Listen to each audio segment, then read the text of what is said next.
What does cortisol do to the brain?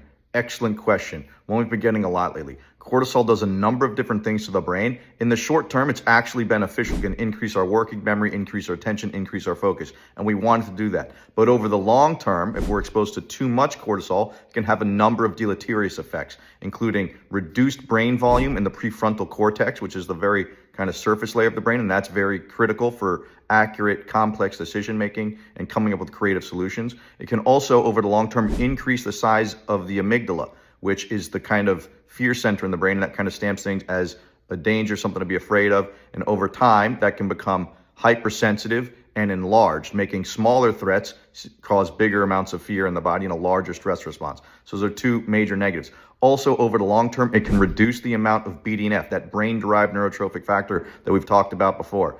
Over the long term, that's going to reduce the BDNF, and that's going to have major implications for our overall cognitive health as well. So over the short term, a little bit of stress is good. Over the long term, too much stress can be very, very dangerous, and it's very important that we're aware of that and we learn to manage our stress in healthy ways.